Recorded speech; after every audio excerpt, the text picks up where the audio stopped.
Ignorance is the species' first line of defense.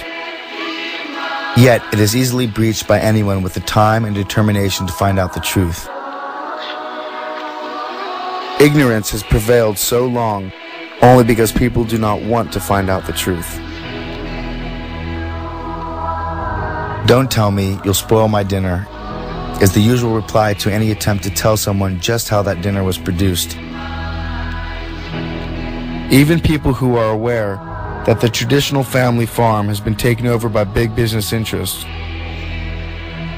that the clothes come from slaughtered cows, that their entertainment means the suffering and death of millions of animals, and that some questionable experiments go on in laboratories,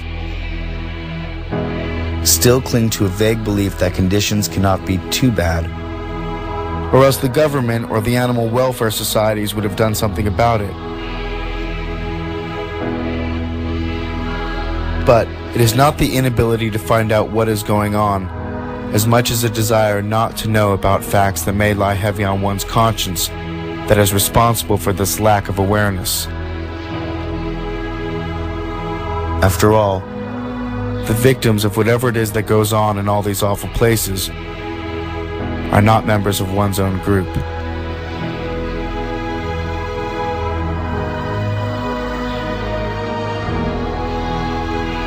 it all comes down to pain and suffering, not intelligence, not strength, not social class or civil right. Pain and suffering are in themselves bad and should be prevented or minimized, irrespective of the race, sex, or species of the being that suffers. We are all animals of this planet. We are all creatures. And non-human animals experience sensations just like we do. They too are strong, intelligent, industrious, mobile, and evolutional. They too are capable of growth and adaptation. Like us, first and foremost, they are earthlings. And like us, they are surviving. Like us, they also seek their own comfort rather than discomfort. And like us, they express degrees of emotion. In short, like us, they are alive. Most of them being, in fact, vertebrae, just like us.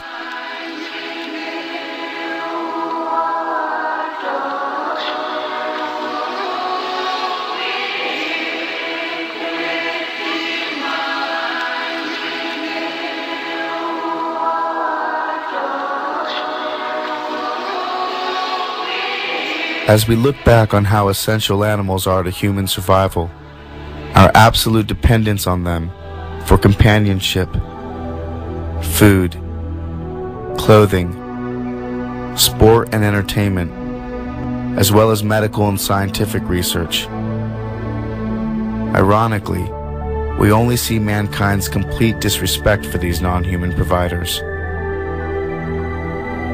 Without a doubt, this must be what it is, to bite the hand that feeds us. In fact, we've actually stomped and spit on it.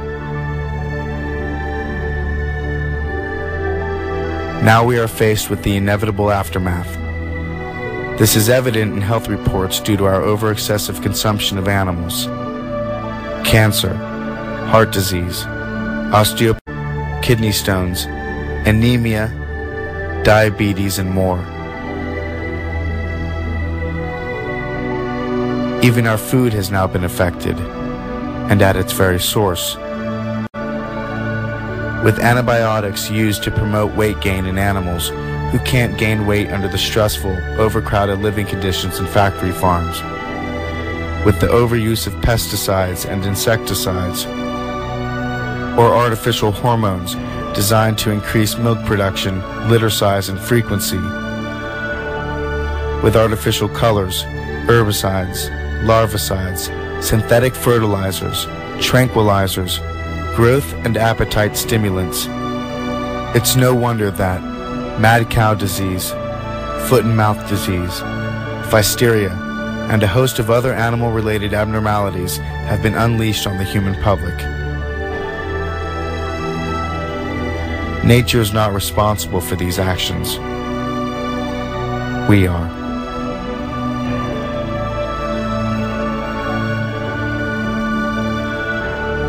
So a change is inevitable. Either we make it ourselves, or we will be forced to make it by nature itself. The time has come for each of us to reconsider our eating habits, our traditions, our styles and fashions, and above all, our thinking.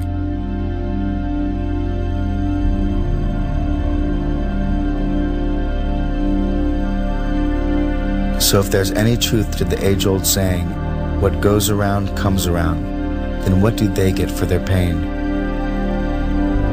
Do we even give it a second thought? If what goes around comes around, what do they get for their pain?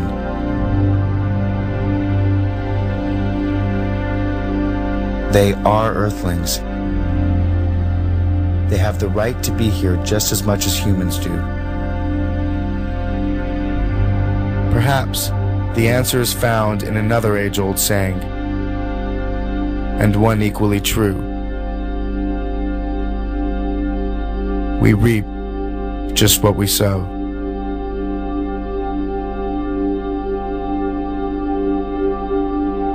So of course animals feel, and of course they experience pain. After all, has nature endowed these wonderful animals with well springs of sentiment so that they should not feel? Or do animals have nerves in order to be insensitive?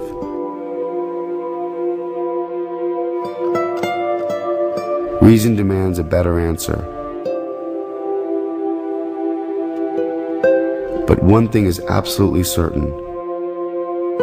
Animals used for food, used for clothing, used for entertainment, and in scientific experiments, and all the oppression that is done to them under the sun, they all die from pain.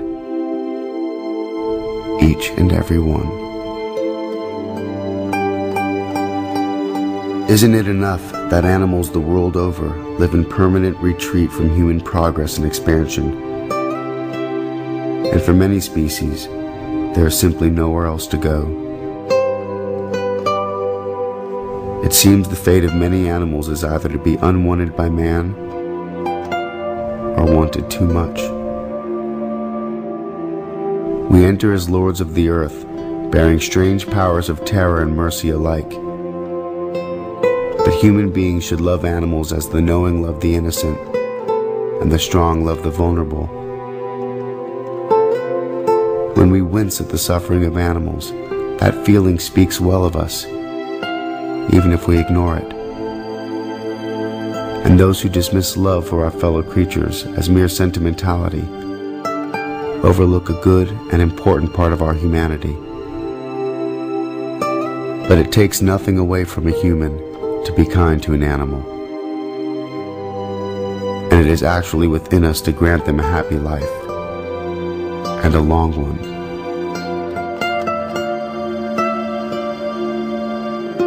On the heath, King Lear asked Gloucester, "How do you see the world?" And Gloucester, who is blind, answered, "I see it feelingly. I see it feelingly." Three primary life forces exist on this planet: nature, animals, and humankind.